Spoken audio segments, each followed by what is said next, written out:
मैं आपको NHN और ग्रासरूट पाकिस्तान के प्लेटफॉर्म से training on project management in humanitarian context के सेशन नंबर 3 में खुश आमदीद कहता हूँ। आज जो हम डिस्कस करने जा रहे हैं उसमें बहुत इम्पॉर्टेंट चीज़ ये है कि जो लास्ट सेशन में हमने प्रॉब्लम एनालिसिस किया उस प्रॉब्लम एनालिसिस जो हमने किया जिसकी असाइनमेंट भी दी गई है आपको, उसको हम फर्दर आगे लेके चलेंगे और इस कॉन्टेक्स्ट में हम ये देखेंगे कि प्रॉब्लम एनालिसिस को जब हम आगे लेके चलते हैं तो ऑब्जेक्टिव एनालिसिस हम किस तरह से करते हैं और फिर ऑब्जेक्टिव एनालिसिस को जो है वो हम अल्टरनेटिव एनालिसिस किस तरह से करते हैं और उसकी बेस पे हम प्रोजेक्ट प्लानिंग मैट्रिक्स जिसको हुर्फ आम में LFA लॉग फ्रेम भी कहा जाता है, लॉग फ्रेम भी कहते हैं, लॉजिकल फ्रेमवर्क एनालिसिस भी कहते हैं, मुख्तलिफ टर्म्स यूज़ होती हैं। सो हम उसकी तरफ, लेकिन सेशन नंबर 2 का रिव्यू हम करते हैं। सेशन नंबर 2 में हमने देखा था कि जो स्टार्ट किया था वो हमने किया था प्रोजेक्ट सक्सेस क्राइटेरिया और फिर हमने रोल ऑफ मैनेजर पे बात किया था, प्रोजेक्ट मैनेजर की खास तौर पे। इस फिल के हवाले से कुछ क्वेश्चंस हैं, मैं अब चाहूँगा कि आप लोग उसको रिस्पॉन्ड करें ताकि आपकी पार्टिसिपेशन भी इंश्योर हो जाए। ये पहला क्वेश्चन है जो कि लास्ट टाइम हमने किया था, मैंने पोल ओपन किया है, इस पे प्लीज़ रिस्पॉन्स कीजिए ताकि एक रिव्यू हो जाए लास्ट सेशन का। ये पहला क्वेश्चन आपकी स्क्रीन पे है, प्लीज़ इस पर रिस्पॉन्ड कीजिए।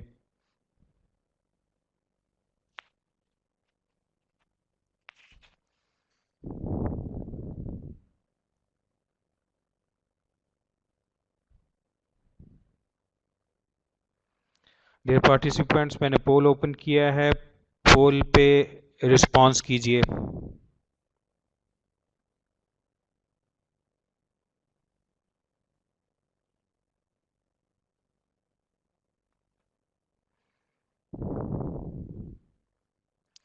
Question number 1, which is not the knowledge area of project management?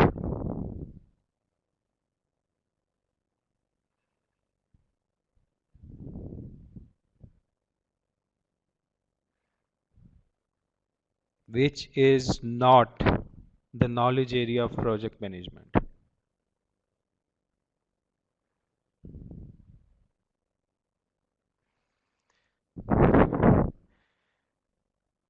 Okay, हमने 5 रिस्पॉन्सेज इसमें रिसीव किए हैं और इसमें से जो हमने डिस्कस किए थे 10 नॉलेज एरियाज प्रोजेक्ट मैनेजमेंट के। उस प्रोजेक्ट मैनेजमेंट के 10 नॉलेज एरियाज में प्रोजेक्ट टाइम मैनेजमेंट शामिल था, प्रोजेक्ट कॉस्ट मैनेजमेंट शामिल था, project communication management, project human resource management, project stakeholder management, project integration management भी उसका हिस्सा है उन 10 का।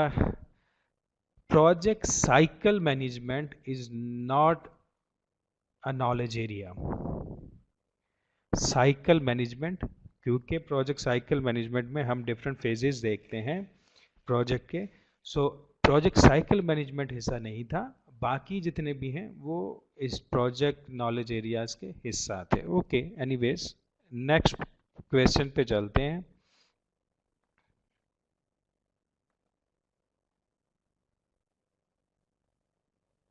क्वेश्चन नंबर 2 पे आते हैं। ये क्वेश्चन नंबर 2 आपकी स्क्रीन पे आ गया है, इसको रिस्पॉन्स कीजिए।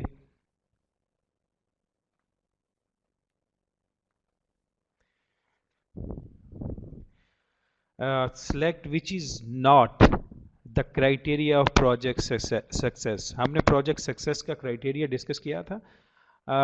ये कुछ नीचे इसकी ऑप्शन दी हुई हैं, इसमें जो लगता है आपको जो क्राइटेरिया प्रोजेक्ट सक्सेस का नहीं है उसको आप जो है वो क्लिक कीजिए। ओके, एक रिस्पॉन्स।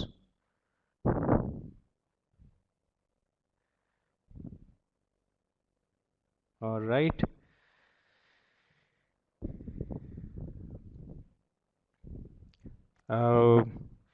5 लोग रिस्पॉन्सेज दे रहे हैं हमारे पास। हमायूं को निकाल के 8 लोग हैं और 8 में से 5 लोगों के रिस्पॉन्सेज अब 6 लोगों के हो गए। मेजोरिटी का जो आंसर है वो related to deliver the expected earning of money is deliver the expected value of money, not the earning of money. Yes, you are right. यही था कि meet requirements project success criteria है, delivered on schedule project success criteria है, beneficiary satisfaction again एक success criteria है। So next question की तरफ बढ़ते हैं और नेक्स्ट क्वेश्चन जो है जो पिछले सेशन के रिव्यू के हवाले से है उसको हम देख लेते हैं। क्वेश्चन नंबर 3 और ये आपकी स्क्रीन पे आ गया question. In triple constant select which is not true. Increased scope is equal to increased time and or increased cost. Tight time, अगर हम टाइम टाइट करते हैं रिड्यूस करते हैं तो ये कॉस्ट इंक्रीज करता है और या स्कोप को रिड्यूस कर देता है। रिड्यूस स्कोप करते हैं तो रिड्यूस टाइम होता है, इंक्रीज कॉस्ट होती है। टाइट कॉस्ट करते हैं तो इससे इंक्रीज टाइम होता है और रिड्यूस स्कोप होता है। इस पे जो है वो आप रिस्पॉन्स कीजिए, आपको कौन सा लगता है विच इज़ नॉट ट्रू।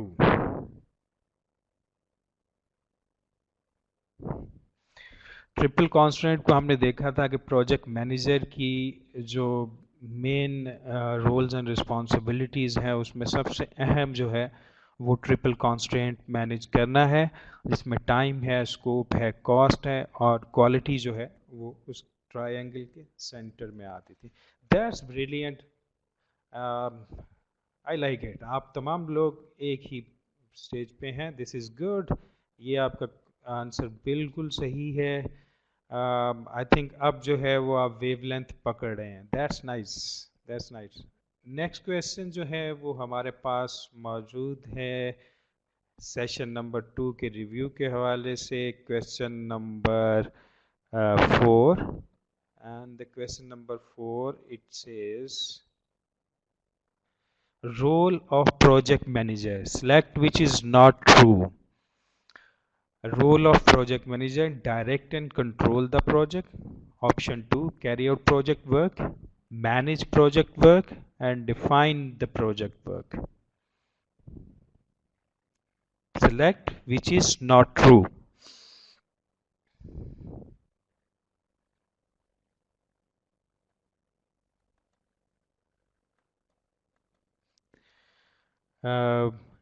बाकी साथी ओके।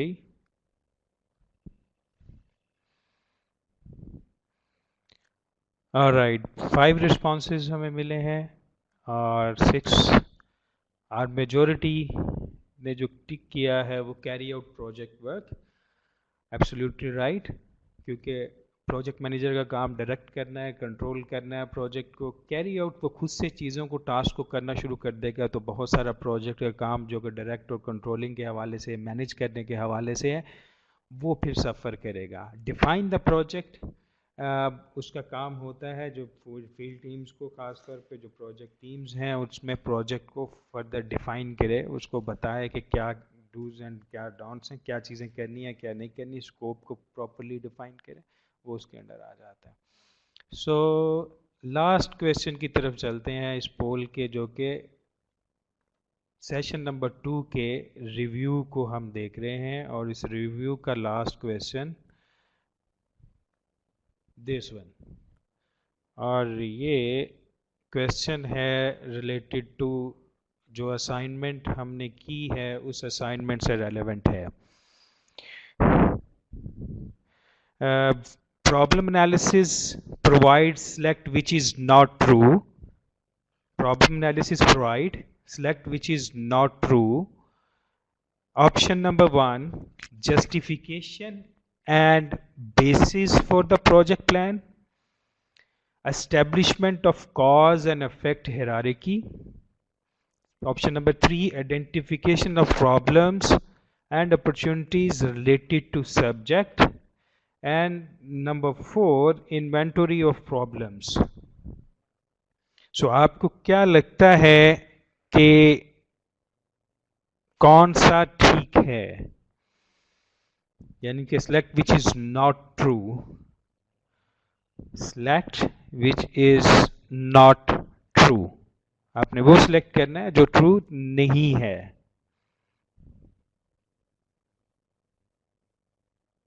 ओके, 2 रिस्पॉन्सेज हमें रिसीव हुए हैं, 3, waiting for the others.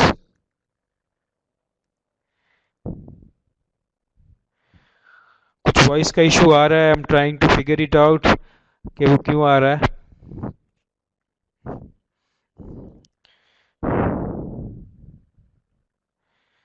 Okay, 3 responses, waiting for other responses.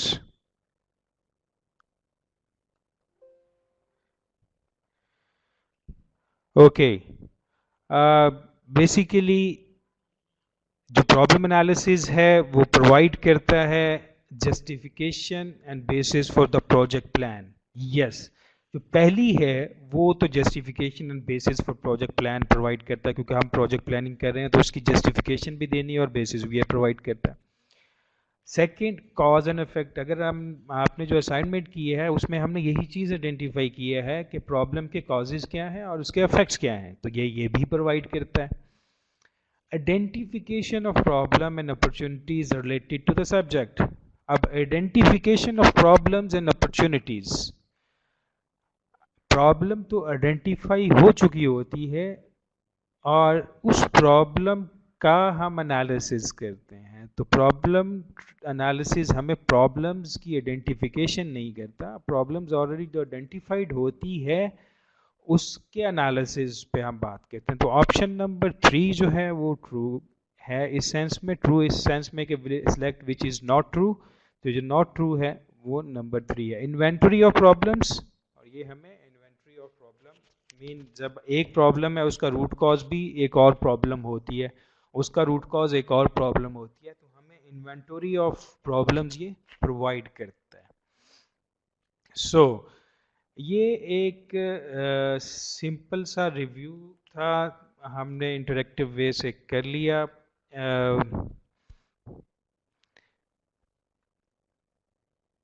ये जो हम काम कर रहे थे इसमें हम देख सकते हैं कि जो प्रोजेक्ट आइडेंटिफिकेशन एंड प्लानिंग है, इसमें हमने देखा था कि प्रोजेक्ट आइडेंटिफिकेशन एंड प्लानिंग में सिचुएशन एनालिसिस करते हैं, और सिचुएशन एनालिसिस में लास्ट टाइम हमने स्टेक होल्डर एनालिसिस किया था, और स्टेक होल्डर एनालिसिस में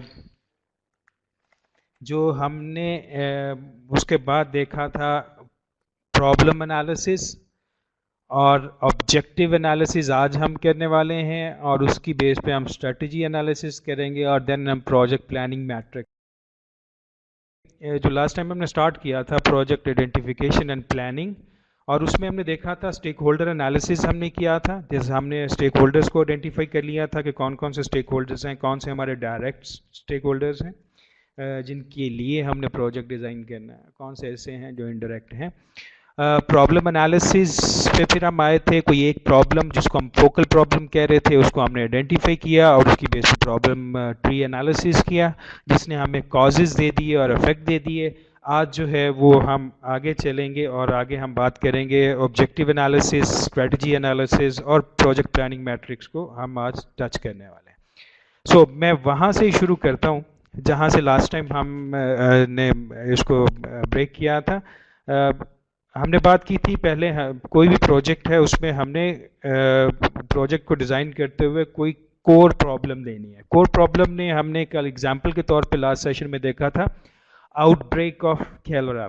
अब आउटब्रेक ऑफ कैलोरा ये कोर प्रॉब्लम आएगी कहाँ से? डिफरेंट कॉन्टेक्स्ट में डिफरेंट हो सकती है, क्योंकि हमारा फोकस ह्यूमैनिटेरियन कॉन्टेक्स्ट में है, तो ह्यूमैनिटेरियन कॉन्टेक्स्ट में जो हमारे पास आप लोग वाकिफ़ हैं, जो रिपोर्ट एक बनाई जाती है जब इमरजेंसीज आती हैं, उस इमरजेंसी के कॉन्टेक्स्ट में जो रिपोर्ट बनती है उसको multi sector index rapid assessment कहते हैं। मीरा कहते हैं। ये इससे आप लोग अच्छी तरह वाकिफ़ होंगे।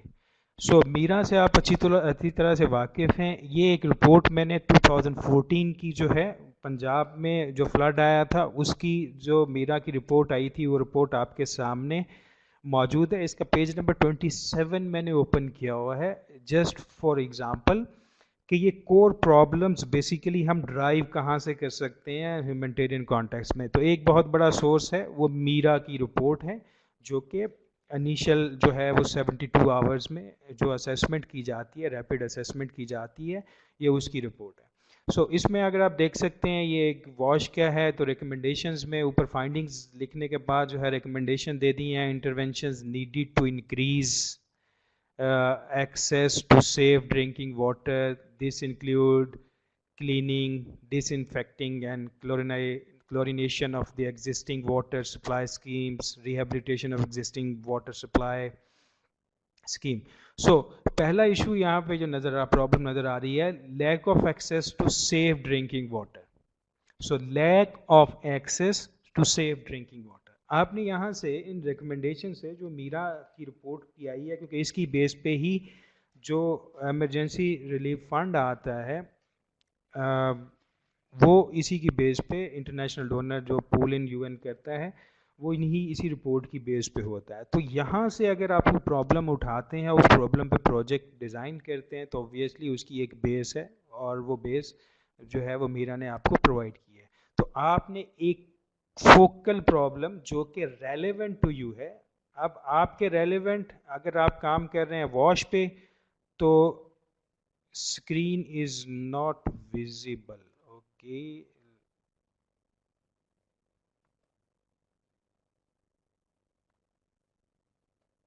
जाहिद साहब कह रहे हैं कि आई होप स्क्रीन आपको नज़र आ रही हो, लेकिन टेक्स्ट शायद उस तरह से नज़र ना आ रहा हो।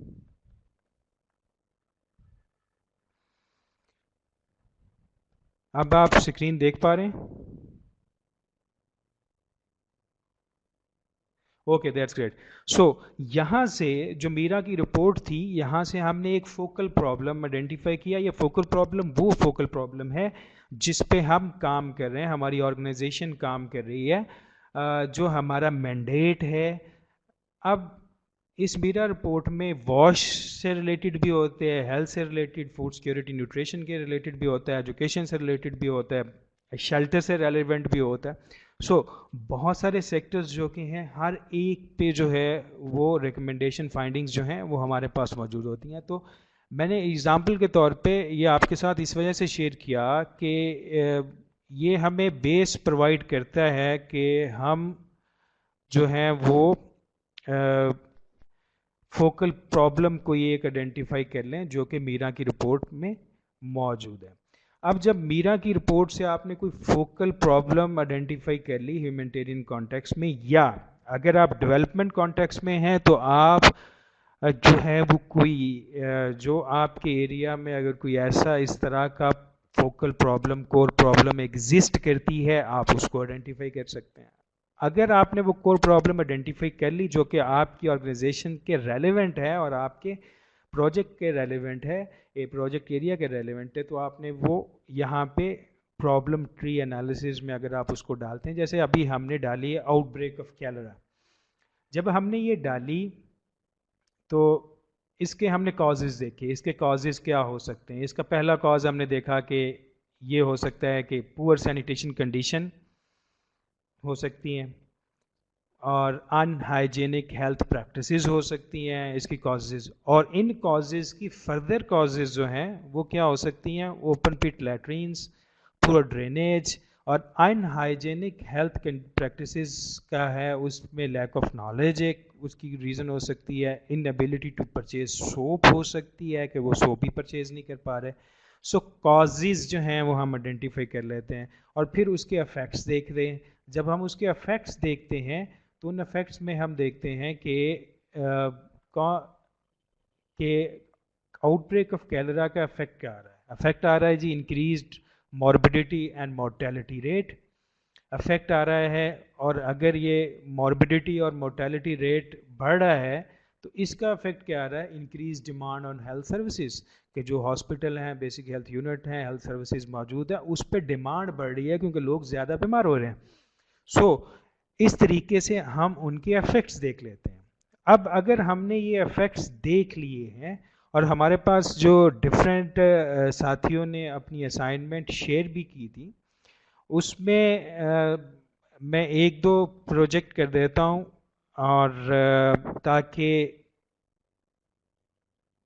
जैसे कि एक असाइनमेंट अभी मैं दिखाने लगा हूँ कि जब आपने ख़ास तौर पे करना है, आपने अपने प्रॉब्लम आइडेंटिफाई, तो उस प्रॉब्लम को आइडेंटिफाई करने के लिए आपको इस चीज़ का ख्याल रखना है कि प्रॉब्लम जो है वो कोर प्रॉब्लम उसी तरह से हो जिस तरह से कोई ऐसी तो नहीं है जो कि आप हल नहीं कर पाएंगे, ऐसी होनी चाहिए जो कि डुएबल हो, जिसको हल किया जा सकता हो, राइट।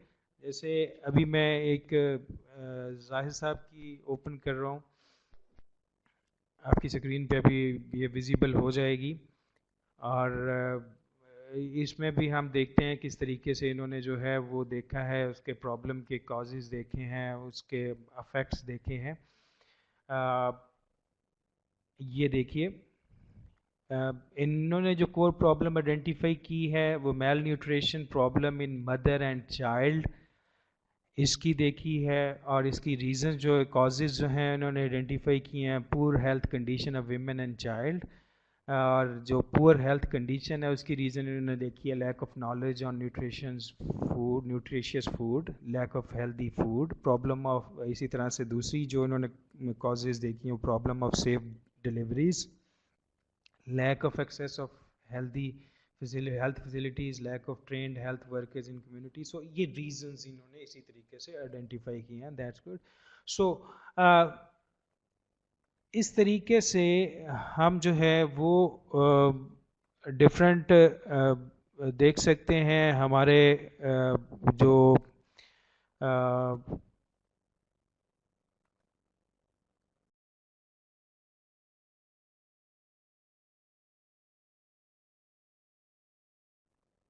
शेयरिंग में करता हूँ, स्क्रीन पे आता हूँ, शेयर डॉक्यूमेंट, और ये आइडिया ये था कि हम एक देख लें कि जो हमने बाकी साथियों ने भी किया हुआ काम, इसका मतलब ये नहीं है कि मैं सिर्फ जाहिर साहब को प्रमोट कर रहा हूँ, असल में ये था कि एक एग्जांपल के तौर पे आपको शेयर करना, जो एक सिंपल सी एग्जांपल आपके साथ शेयर हो गई। अभी अगर हम इसको आगे हमने करना क्या है, ये ज़्यादा इम्पॉर्टेंट है। ऑब्जेक्टिव एनालिसिस हम करते हैं इसके आगे। ऑब्जेक्टिव एनालिसिस होता क्या है कि ऑब्जेक्टिव एनालिसिस में जब हमारे पास प्रॉब्लम ट्री एनालिसिस आ जाता है, तो हम जो यहाँ पे हमारे पास कॉजेज़ होते हैं, उन कॉजेज़ को, इस फोकल प्रॉब्लम जो ये हमारे पास पहले मौजूद है, इसको हम क्या करते हैं, इस फोकल प्रॉब्लम को हम पॉजिटिव में बदल देते हैं। मिसाल कैसे, आउटब्रेक ऑफ कैलरा, तो आउटब्रेक ऑफ कैलरा है तो इसकी हमने क्या करनी है, प्रिवेंशन ऑफ कैलरा हमने करनी है। सो ये एक डिजीज जो है उसकी हमने प्रिवेंशन करनी है। सो आउटब्रेक हुआ था, अब हम प्रिवेंशन पे जा रहे हैं। सो आपने उस कोर प्रॉब्लम को जो है उसके मेजर्स पे ले आए, तो वो क्या हो गया, प्रिवेंशन ऑफ कैलरा। अगर आप प्रिवेंशन ऑफ कैलरा आएंगे तो साथ में ही आप स्क्रीन पे देख सकते हैं जहाँ पे आपकी कोर प्रॉब्लम थी वो प्रोजेक्ट पर्पस, या उसको प्रोजेक्ट ऑब्जेक्टिव भी बाज़ जगहों पे यूज़ किया जाता है, मुख्तलिफ डोनर मुख्तलिफ इस्तेमाल करते हैं, लेकिन अभी फ़िलहाल हम उन टर्म्स पे नहीं जाएंगे, मैं बाद में जाकर उन टर्म्स को क्लियर करूँगा, डिफरेंट डोनर्स कौन कौन से टर्म्स यूज़ करते हैं। आपने टर्म्स को कंफ्यूज अभी नहीं करना, अभी आपने फोकस करना है कॉन्सेप्ट पे। प्रोजेक्ट पर्पस, जो प्रोजेक्ट पर्पस बन गया, जो कोर प्रॉब्लम है वो आपका प्रोजेक्ट पर्पस या प्रोजेक्ट ऑब्जेक्टिव बन गया है, जो आपने उस प्रोजेक्ट का अचीव करना है, राइट। तो कोर प्रॉब्लम से आपका प्रोजेक्ट पर्पस या प्रोजेक्ट ऑब्जेक्टिव ड्राइव होता है। जैसे आउटब्रेक ऑफ कैलरा को हमने प्रिवेंशन ऑफ कैलरा लिख दिया। सेकंड, अब हम कॉजेज पे आ जाते हैं। तो कॉज नंबर 1 है पुअर सैनिटेशन कंडीशन। जो कॉजेज हैं वो रिजल्ट्स और एक्टिविटीज़ में आ जाते हैं, रिजल्ट्स और एक्टिविटीज में आ जाते हैं, उसको कन्वर्ट हम कर लेते हैं। देखिए यहाँ पे ये कॉजेज हैं, इन कॉजेज को अगर आप जो है वो चेंज करेंगे तो वो रिजल्ट्स और एक्टिविटीज बनेगी। और रिजल्ट ऑफ एक्टिविटीज कैसे बनेगी कि आपकी ये जो पुअर सैनिटेशन कंडीशंस हैं इसको आप पॉजिटिव करेंगे तो क्या होगा, गुड सैनिटरी कंडीशंस। ओके, उसके बाद जो अगला है ओपन पिट लैट्रिन्स, अगर हम इसकी प्रिवेंशन लेते हैं तो ये क्या होगा, सेफ पिट लैट्रिन्स। इसी तरह से पुअर ड्रेनेज, इसको अगर हम चेंज करते हैं तो हमारे पास क्या आ जाएगा, गुड ड्रेनेज सिस्टम। सो हमने क्या किया, हर कॉज को उसकी प्रिवेंटिव मेजर, उसको जो उस कॉज को ख़त्म करने के लिए आप कर सकते थे वो आप मेजर जो ले रहे हैं उसको उसके अकॉर्डिंगली हमने उसकी लैंग्वेज को चेंज कर दिया। इसी तरह से हमारे पास कॉज था अनहाइजेनिक हेल्थ प्रैक्टिसेस, तो इसको हमने चेंज किया तो हाइजेनिक हेल्थ प्रैक्टिसेस हो गया। फिर लैक ऑफ नॉलेज है तो लैक ऑफ नॉलेज को हम चेंज करेंगे तो knowledge on good health practices आ गया। इनएबिलिटी टू परचेज सोप है तो हम इसको अगर करते हैं तो एबिलिटी टू अफोर्ड सोप हो गया। सो इस तरीके से हमने क्या किया, हमने ये अब हम कर रहे हैं ऑब्जेक्टिव एनालिसिस। सो ऑब्जेक्टिव एनालिसिस में ये चीज़ होती है कि जो भी आप प्रिवेंटिव मेजर कॉजेज को ख़त्म करने के लिए, उसकी जो मेन रूट कॉज है उसको एड्रेस करने के लिए आप जो भी मेजर लेंगे वो सारे के सारे आपके सामने स्क्रीन पे इस तरह से आ गए हैं। ओके, नेक्स्ट ऊपर अगर हम आ जाते हैं उस फोकल प्रॉब्लम के इस साइड पे, तो यहाँ पे हमारे पास अफेक्ट्स थे। ये अफेक्ट्स जो हैं वो अब चेंज हो जाएंगे ऑब्जेक्टिव्स में या गोल्स में। बाज़ जगह पे इसको गोल का वर्ड भी यूज़ किया जाता है। इसको मैं जब हम एंड पे कंक्लूड करेंगे LFA को तो उसमें मैं बहुत सारे डोनर्स की वो टर्म्स दोबारा आपको क्लियर कर दूंगा। इंक्रीज्ड मॉर्बिडिटी एंड मॉर्टेलिटी ये है, तो अगर हम इस पे क्या मेजर लेंगे कि हम इसको डिक्रीज करना चाह रहे हैं, डिक्रीज मॉर्बिडिटी एंड मोर्टेलिटी, ये हमारे गोल में कंट्रीब्यूट कर लेंगे। इसी तरह से ओवरऑल गोल में अगर हम ऊपर जाते हैं, हमारे पास increase demand on health services, हमारा फोकस होना चाहिए कि ये डिमांड कम हो जाए, तो decrease demand on health services. So इस तरीके से हम ये जो काम करते हैं कि प्रॉब्लम ट्री एनालिसिस जो हमने किया था, उनके जो कॉजेज़ हैं, जो अफेक्ट्स हैं, उनको प्रिवेंटिव मेजर्स आप क्या ले सकते हैं, उसमें लैंग्वेज को चेंज करते हैं तो हमारे पास ये क्या आ जाता है, इसको हम बोलते हैं ऑब्जेक्टिव एनालिसिस। तो इस तरह से हमारे पास प्रोजेक्ट पर्पस आ गया, प्रोजेक्ट के गोल्स आ गए, प्रोजेक्ट के रिजल्ट्स आ गए और एक्टिविटीज़ आ जाते हैं। तो इसका मतलब ये है कि जब हम ऑब्जेक्टिव एनालिसिस करते हैं प्रॉब्लम एनालिसिस से, तो हमारे पास प्रोजेक्ट ऑब्जेक्ट पर्पस भी आ जाता है, ऑब्जेक्टिव्स भी आ जाते हैं, रिजल्ट्स और एक्टिविटीज़ भी आ जाती हैं। सो इस तरीके से ये हो रहा होता है।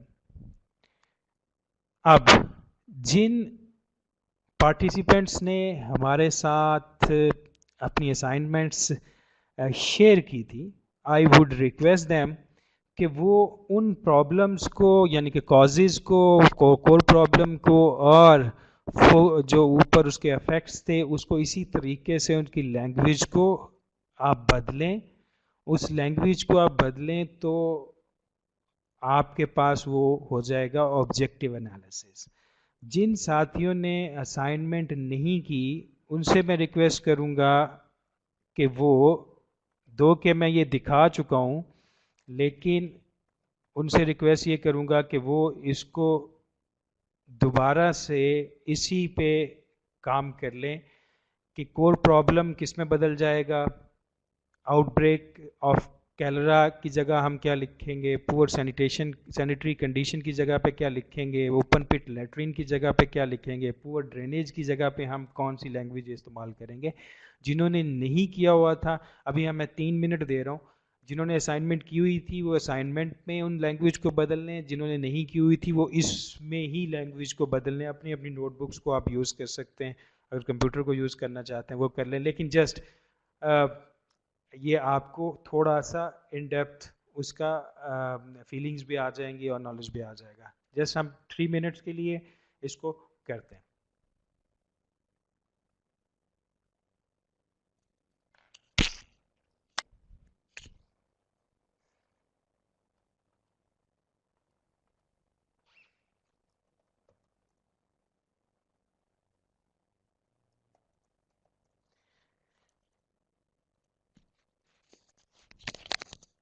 अगर आपको कोई प्रॉब्लम आती है तो आप मुझे चैट बॉक्स में पूछ सकते हैं या हैंड रेज कर सकते हैं, जैसे आपके लिए कन्वीनियंट हो।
हेलो शरून,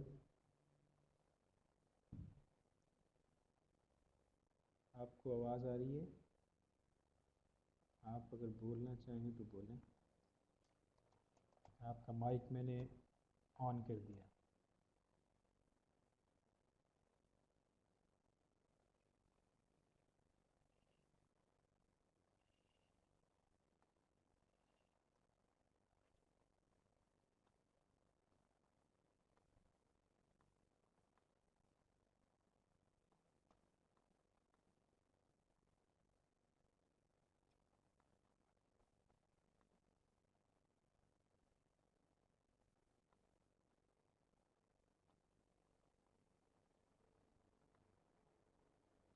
ओके,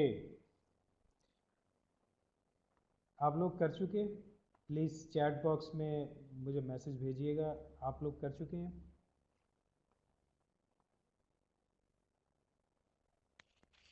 ताहिरा कर चुकी है।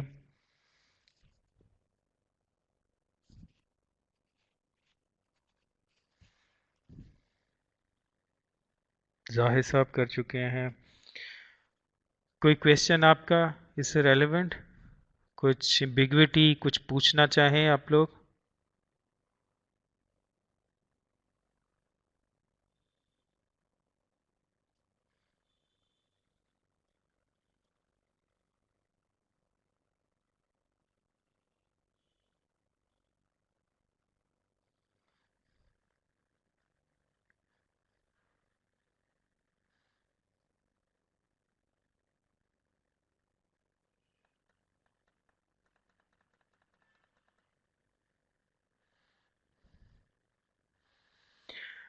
ऑलराइट, कोई क्वेश्चन नहीं है आपका? one effect in your example, but we have more than one effect that how to form the goal. Okay, Tahira का बहुत लॉजिकल क्वेश्चन है कि इस एग्जाम्पल में हमारे पास जो गोल है या जो यहाँ पे ऑब्जेक्टिव लिखा हुआ आ रहा है, डिक्रीज मॉर्बिडिटी एंड मोर्टेलिटी, और उसके ऊपर decrease demand on health services. हमारे पास जिस तरह से रूट कॉजेज जो हैं वो ज़्यादा हैं और इससे भी ज़्यादा हो सकती हैं, और अफेक्ट्स भी इसी तरह से ज़्यादा हो सकते हैं। Yes, you are right. होता ये है कि ये जो हमारा प्रोजेक्ट का पर्पस है, जो कि प्रिवेंशन ऑन कैलरा है, ये है हमारे प्रोजेक्ट की डोमेन के अंदर, यानी कि ये हमने अचीव करना होता है।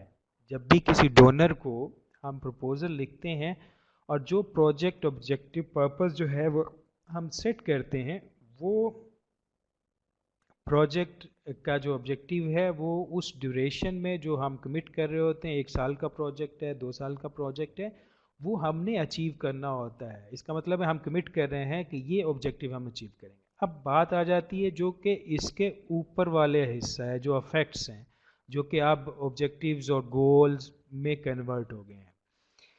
ये हमारे कंट्रोल में डायरेक्टली नहीं होता। फॉर एग्जांपल, अगर हम इसकी एग्जांपल लेते हैं, डिक्रीज मॉर्बिडिटी एंड मोर्टेलिटी, क्या हम ये जो नीचे हम ये काम करेंगे, गुड सैनिटेशन कंडीशन कर दें, ये कर दें, सेफ पिट लैट्रीन्स कर दें, ये वाला कर दें, क्या इसके करने से वाकई पूरी की पूरी मॉर्बिडिटी और mortality rate in the bigger spectrum change हो जाएगी, कम हो जाएगी?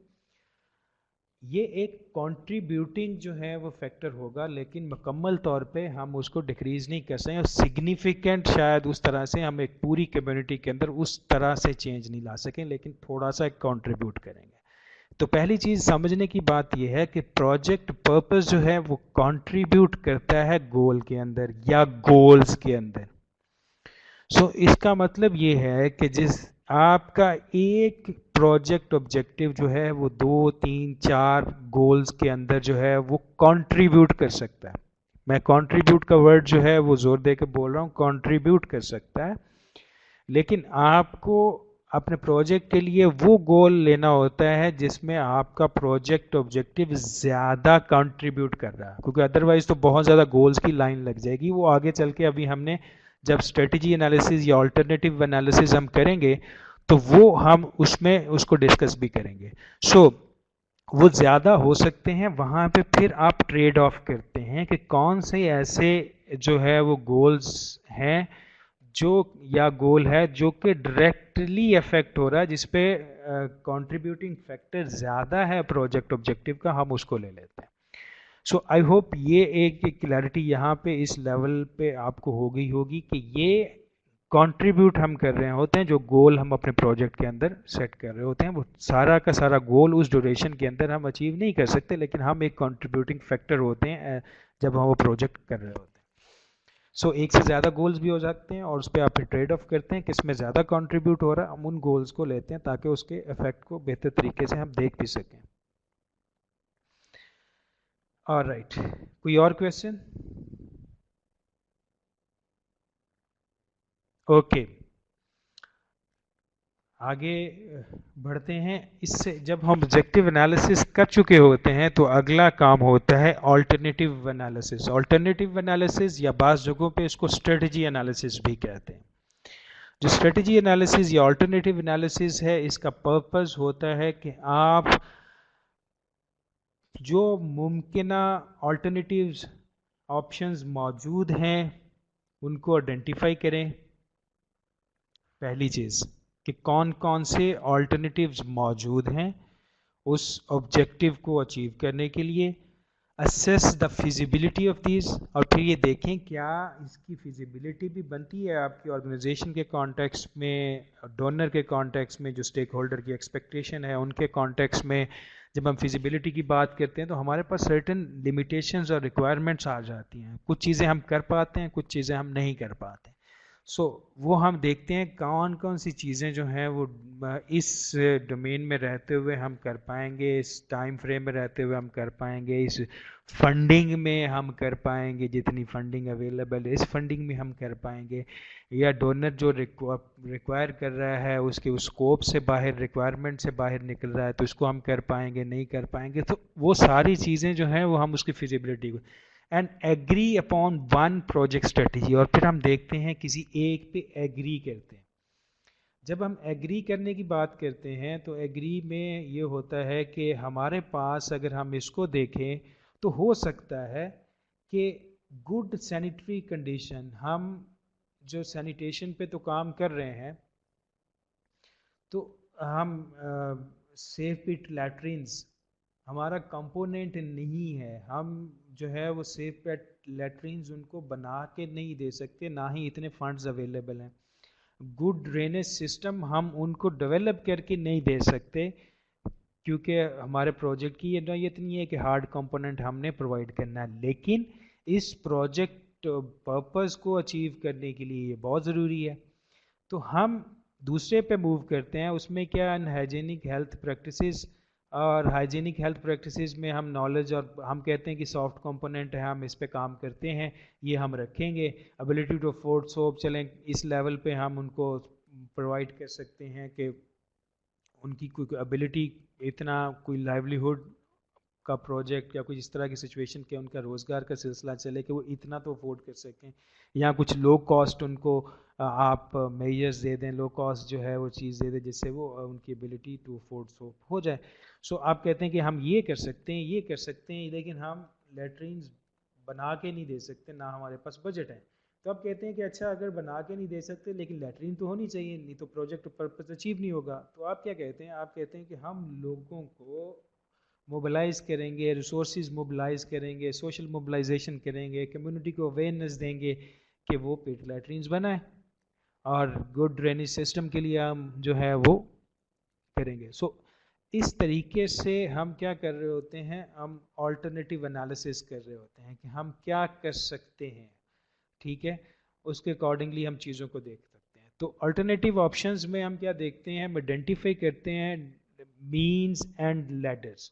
मीन्स एंड लैडर का मतलब ये है कि मैं वापस उस स्क्रीन पे जाऊंगा कि क्या ability to afford soap, this one ability to afford soap, ये वाकई ही हाइजीनिक हेल्थ प्रैक्टिसेस में कंट्रीब्यूट करेगी? क्या हाइजीनिक हेल्थ प्रैक्टिसेस इसमें प्रिवेंशन ऑफ कैलरा में करेगी या नहीं करेगी? हम मीन्स टू एंड देखते हैं। पहले हम आए थे ऊपर से नीचे, अब हम ऑल्टरनेटिव एनालिसिस में नीचे से ऊपर मूव कर रहे होते हैं, उसका एनालिसिस कर रहे होते हैं क्या वाकई इससे ये हो जाएगा, और ये करेंगे तो इससे ये हो जाएगा। इसको हम मीन्स एंड एनालिसिस कहते हैं, लैडर कहते हैं, means and ladders as possible alternative option और प्रोजेक्ट कंपोनेंट्स के कौन से किए जा सकते हैं, कौन से नहीं किए जा सकते। इसके बाद अगर आप देखें तो आ जाता है जो आपका ताहिरा का क्वेश्चन था, वो ये था कि ताहिरा का क्वेश्चन ये था कि ऑब्जेक्टिव्स ज़्यादा भी हो सकते हैं, तो हम ये देखते हैं उनमें से हम कौन सा जो है वो डिज़ायरेबल है उसको जो है वो हम अचीव कर सके। Eliminate objective which are obviously not desirable और अचीवेबल। जो डिज़ायरेबल है उनको रखें, जो डिज़ायरेबल नहीं है उनको हम एलिमिनेट कर दें। तो अगर अफेक्ट्स में बहुत ज़्यादा अफेक्ट्स आ रहे हैं तो उसमें जो डिज़ायरेबल है उसको रखेंगे, जो उस डिज़ायरेबल नहीं है उसको नहीं रखेंगे, उसको एलिमिनेट कर देंगे। इसी तरह से नंबर 3 पे अगर हमें आए तो eliminate objective which are pursued by other project in the area. हो सकता है कि हेल्थ के प्रोजेक्ट में उन गोल को ज़्यादा डायरेक्टली वो कंट्रीब्यूट उनके ऑब्जेक्टिव कर रहे होंगे, तो हम हेल्थ सर्विसेज जो प्रोवाइड कर रहे होंगे वो उसमें बहुत ज़्यादा बेहतर कंट्रीब्यूट कर रहे हो, तो हम कहेंगे कि ये क्योंकि वॉश का प्रोजेक्ट है तो हम इसमें ये कंट्रीब्यूट इस एक ऑब्जेक्टिव में कर सकते हैं, ये दो में नहीं कर सकते। तो इस तरीके से हम उन ऑब्जेक्टिव्स को एलिमिनेट करते हैं। Discuss the implication for affected groups. जो ग्रुप्स हैं, जो आपके डायरेक्ट बेनिफिशरीज हैं जिनके लिए आप काम कर रहे हैं, फिर आप उनको भी देखते हैं, क्या उनके लिए मुमकिन होगा कि वो पिट लैट्रिन्स बना सकें, सेफ पिट लैट्रिन्स।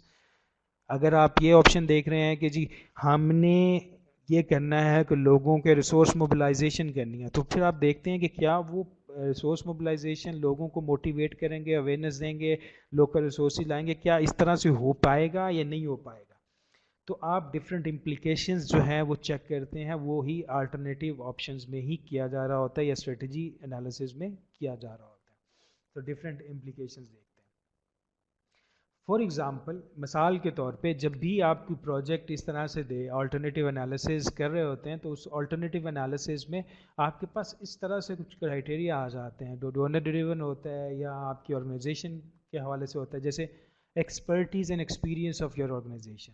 आई मीन, अगर आपकी ऑर्गेनाइजेशन की एक्सपर्टीज़ और एक्सपीरियंस वॉश में है, हेल्थ में है, आपने फूड सिक्योरिटी न्यूट्रिशन पे कभी काम नहीं किया हुआ, तो आप अब किस तरह का प्रोजेक्ट जो है उसको डिज़ाइन कर रहे हैं, तो आपको देखना पड़ेगा कि आप इतना टेक्निकल कंपोनेंट तो नहीं कर रहे कि जिसको आप कर नहीं पाएँ। सो इस तरीके से जो है वो आप उसमें देख रहे होते हैं expertise and experience of your organisation, क्या हम ये कर पाएंगे या नहीं कर पाएंगे। फिर प्रोजेक्ट ड्यूरेशन, 1 साल का प्रोजेक्ट है, हमने कमिट कर रहे हैं कि 500 सेफ पिट लैट्रिन्स बन जाएंगी कम्युनिटी के ताउन से, कम्युनिटी खुद ही बना लेगी, हम उनको अवेयरनेस दे देंगे। अब कहते हैं कि डुएबल है, आप कहते नहीं हम 5,000 करेंगे, फिर आपको देखना पड़ता है 1 साल के अंदर हम कर पाएंगे, नहीं जी हम 10,000 करेंगे, तो क्या ये 1 साल के अंदर डुएबल है या नहीं है।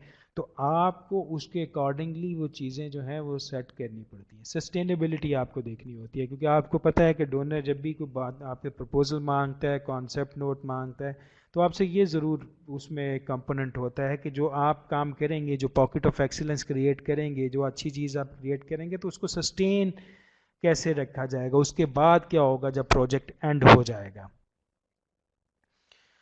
फिर बजट, आपको पता है जो हमारे प्रोजेक्ट हैं उसकी बहुत डिपेंडेंसी बजट पे होती है। अगर आपका बजट 15 मिलियन पी के आ रहा है, तो आप उसके अकॉर्डिंगली प्रोजेक्ट डिज़ाइन करेंगे। अगर 30 मिलियन पी के आ रहा है, तो उसके अकॉर्डिंगली डिज़ाइन करेंगे, चीज़ों को कंपोनेंट को बढ़ा देंगे। तो आप जब ऑल्टरनेटिव एनालिसिस कर रहे होंगे, तो उस बजट के कंपोनेंट को भी आप वहाँ पे देख रहे होंगे। लाइकलीहुड ऑफ सक्सेस, इस कंपोनेंट को ज़रूर देखा जाता है कि या ठीक है, प्रॉब्लम एनालिसिस, ऑब्जेक्टिव एनालिसिस में हमारे पास ये चीज़ें आ तो गई हैं कि ये चीज़ें करने से ये ऑब्जेक्टिव अचीव हो जाएगा, क्या हम कर भी पाएंगे, क्या ये कामयाब भी रहेगा, वो उसकी सक्सेस कितने % हो सकेगी। तो वो चीज़ जो है वो भी इसमें देख रहे होते हैं। फिर कल्चरली एक्सेप्टेबल, जब भी आप कोई चीज़ कर रहे होते हैं तो आप ये देखते हैं कि वेल ये चीज़ है तो सही। जैसे बहुत बड़ा एक प्रॉब्लम आजकल हमें फेस करने को पड़ रहा है, बल्कि अब काफ़ी सॉल्व भी हो गया है, ये जो पोलियो के ड्रॉप्स हैं, अब इनके हवाले से मुख्तलिफ तरह से लोगों ने चीज़ें जो हैं वो रखी हुई हैं। एक्सेप्टेबिलिटी उस लेवल पे नहीं थी, डिफरेंट तरह की र्यूमर्स लोगों ने फैला दी कि ये फैमिली प्लानिंग के हवाले से कुछ ऐसा है, इस वजह से इस पर फोकस किया जा रहा है। सो आई मीन डिफरेंट चीज़ें। फिर अभी अगर आप टेररिज्म की बात करें, जो बहुत बड़ा इशू इस वक्त है, तो टेररिज्म में जो काउंटर नरेटिव है कि जब हम ब्लास्ट करेंगे तो जन्नत मिल जाएगी, तो अगर जन्नत मिल जाएगी तो इसका काउंटर नरेटिव देना पड़ेगा। कि काउंटर नरेटिव जिस तरह से फैमिली प्लानिंग वालों ने दिया, उन्होंने कहा कि कुरान पाक के अंदर ये है कि माँ जो है वो 2.5 साल तक जो है वो अपने बच्चे को दूध पिलाए, और it's a natural way for family planning. So इस तरीके से कोई काउंटर नरेटिव जो कि उस बेस से ही आया, जिस बेस से वो नरेटिव आया है, तो उस तरह से ही आप उसको कर सकते हो। तो कुछ एक्सेप्टेबिलिटी आपको देखनी पड़ती है, क्या एक्सेप्टेबिलिटी मौजूद है या नहीं है। सो वो चीज़ें कितना चैलेंजिंग है, क्या उस चैलेंज को आप कोप भी कर पाएंगे। तो इस तरह की बहुत सारी चीज़ें आप ऑल्टरनेटिव एनालिसिस में देख रहे होते हैं। अब एक बहुत इम्पॉर्टेंट चीज़ की तरफ मैं बढ़ने लगा हूँ, और ये इस ऑल्टरनेटिव एनालिसिस को कनेक्ट करना है वर्क ब्रेकडाउन स्ट्रक्चर्स के। वर्क ब्रेकडाउन स्ट्रक्चर्स के अंदर आपके पास वर्क पैकेज आ जाते हैं। वर्क पैकेज का मतलब होता है कि आपने कौन कौन से काम करने हैं। अब ये वर्क ब्रेकडाउन स्ट्रक्चर जो है, दिस वन, ये एक ऐसी टर्म है, अगर आप किसी भी सेक्टर में यूज़ कर लें, ह्यूमैनिटेरियन या डेवलपमेंट सेक्टर के अलावा भी कॉर्पोरेट सेक्टर में भी यूज़ कर लें, तो वहाँ पे भी ये टर्म, जहाँ प्रोजेक्ट मैनेजमेंट होती है वहाँ पे इसका इस्तेमाल होता है, वर्क ब्रेकडाउन स्ट्रक्चर्स का। सो आप उसी चीज़ को जहन में रखें जो आपने ओवरऑल ऑब्जेक्टिव सेट किया, आपके प्रोजेक्ट का पर्पस आ गया। अब पर्पस कहाँ से आया था? वो कोर प्रॉब्लम से। ओवरऑल ऑब्जेक्टिव कहाँ से आए थे? अफेक्ट से। उसके बाद रिजल्ट 1 2 3 ये कहाँ से आए थे? कॉजेज से। और रिजल्ट के आगे नीचे एक्टिविटीज ये कहाँ से आई थी? उनके फर्दर कॉजेज से। सो इस तरीके से आपके पास डिफरेंट कॉजेज जो आते हैं, वो जितना आप नीचे चले जाते हैं उतना ज़्यादा जो है वो टास्क ओरिएंटेड होता चला जाता है, और वो टास्क जो है वो आपकी एक्टिविटी बन जाती है। अब ये देखें, अब हम जब प्रपोजल के अंदर ख़ासतौर पे LFA बना रहे होते हैं तो हम ये रेफरेंसेस ज़रूर देते हैं इस तरह से, ये वाले। सो ये वर्क ब्रेकडाउन स्ट्रक्चर्स में जब हम इस पॉइंट पे आते हैं तो हम इसको, जैसे रिजल्ट है, रिजल्ट इसलिए कह दिया है कि ये आउटपुट, जिसको दूसरे लफ्ज़ों में हम देखते हैं, तो ये आउटपुट के तौर पर भी इसको इस्तेमाल किया जाता है। तो 1.1, और इसको करने के लिए आप क्या करेंगे, वो ये है। रिजल्ट 2 यानी कि आउटपुट 2, इसको करने के लिए 1.2 ये करेंगे। रिजल्ट 3 उसको करने के लिए ये करेंगे। इस तरह से कंपोनेंट 2 है 2.1, आउटपुट 2.1, इसको करने के लिए एक्टिविटी 2.1.2 करेंगे। आप उनको फॉर रेफरेंसेस भी यहाँ पे असाइन कर देते हैं। अब आपके जहन में आएगा कि इतना जो है वो स्ट्रक्चर्ड काम करने की हमें ज़रूरत क्यों है? ज़रूरत इस वजह से है कि अक्सर व बेशतर ये चीज़ देखने में आई है कि जब भी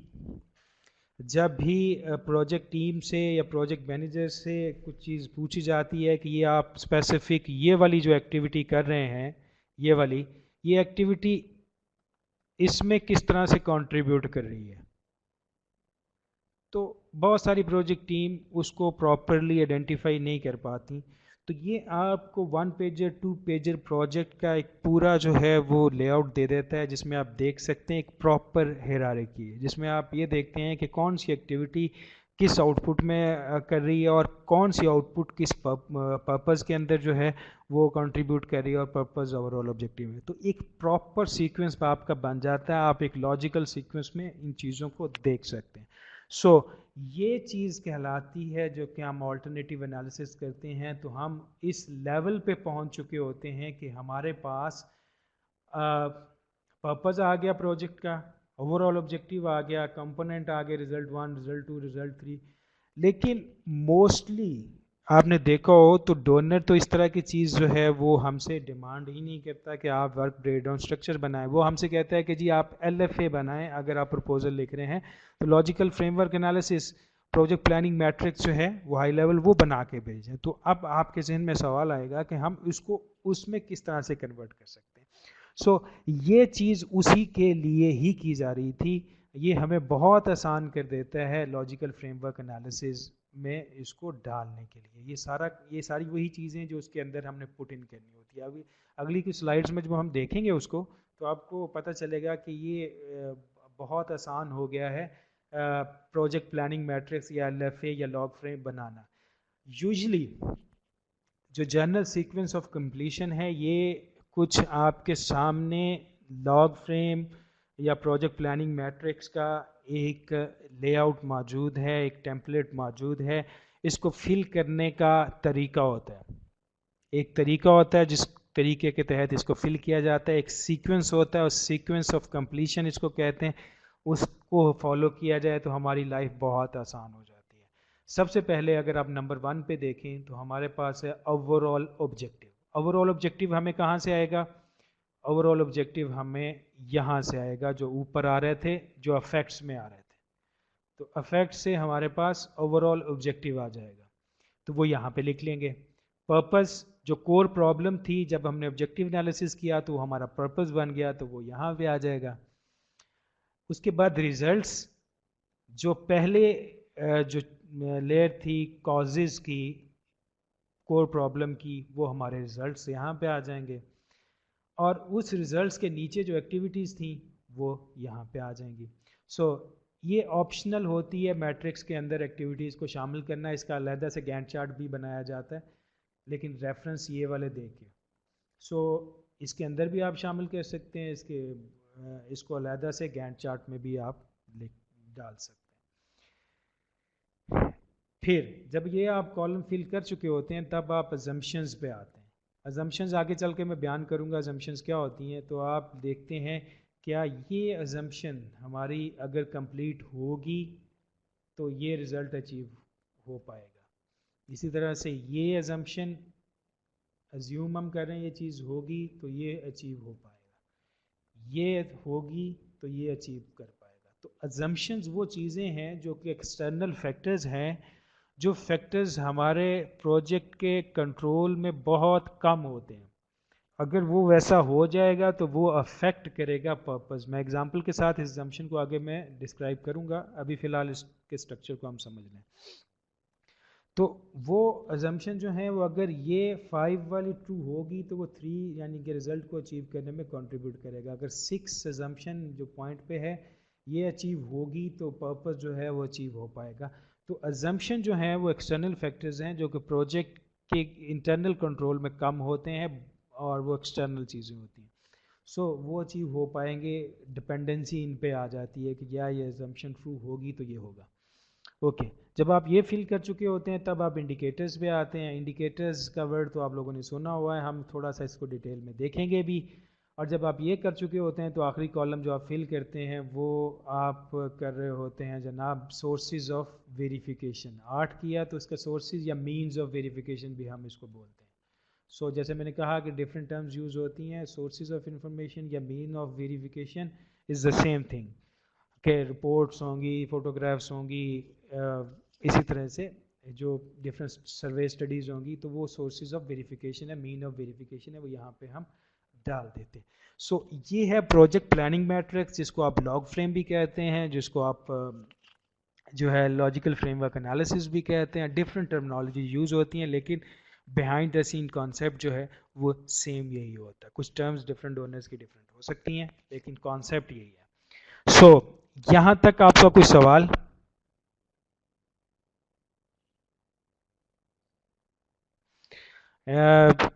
मोहम्मद साले जो हैं वो कह रहे हैं कि 1 to 4 को एक्सप्लेन करें। ओवरऑल ऑब्जेक्टिव जो है वो हमने कहाँ से लिया? वो हमने लिया यहाँ से, जो हमारे इफेक्ट्स थे। पर्पस हमने यहाँ से लिया जो हमारी कोर प्रॉब्लम से निकला था।